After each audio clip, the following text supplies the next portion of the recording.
ಪವಿತ್ರನ್ ನೋಡಿದ್ರೆ ಕೆಂಡ ಕಾರೋ ರಾಧಿಕಾ ಪವಿತ್ರನ್ ಸೀರೆನೇ ಉಟ್ಕೊಳ್ಳೋದಂದರೆ ತಮಾಷೆನಾ. ಹಾಯ್ ಹಲೋ ಎಲ್ರಿಗೂ welcome back to my channel. ಇದೇ ಫಸ್ಟ್ ಟೈಮ್ ನನ್ನ ಚಾನಲ್ ನೋಡ್ತಾ ಇದ್ದರೆ ಎಲ್ಲರೂ ಕೂಡ ಸಬ್ಸ್ಕ್ರೈಬ್ ಮಾಡ್ಕೊಳ್ರಿ. ನಿಮ್ಮ ಸಪೋರ್ಟ್ ನಮಗಿರಲಿ ಯಾವಾಗಲೂ.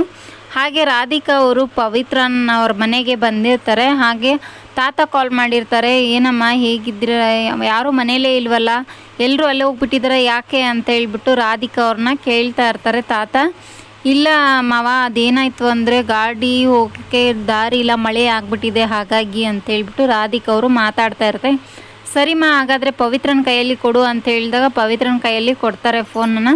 ಹಾಂ ತಾತ ಹೇಳು ಅಂತ. ಏನಮ್ಮ, ನಮ್ಮ ಮನೆಯವರೆಲ್ಲರೂ ನಿಮ್ಮ ಮನೇಲೇ ಇದ್ದಾರೆ, ಅವ್ರನ್ನ ತುಂಬ ಚೆನ್ನಾಗಿ ನೀನು ನೋಡ್ಕೋಬೇಕಮ್ಮ, ಹುಷಾರು ಅಂತ ಹೇಳ್ತಾರೆ. ಸರಿ ತಾತ ನೋಡ್ಕೊಳ್ತೀನಿ. ಹಾಗೆ ನಿಮ್ಮ ಪುಟ್ಟುಗೆ ಫೋನ್ ಕೊಡಮ್ಮ ಅಂಥೇಳಿ ರಾಧಿಕನ ಹತ್ರ ಕೇಳ್ತಾ ಇರ್ತಾರೆ ತಾತ.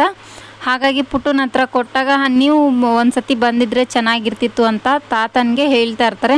ಸರಿ ಬರೋಣ ಇರಿ ಅಂತ ಹೇಳ್ತಾರೆ.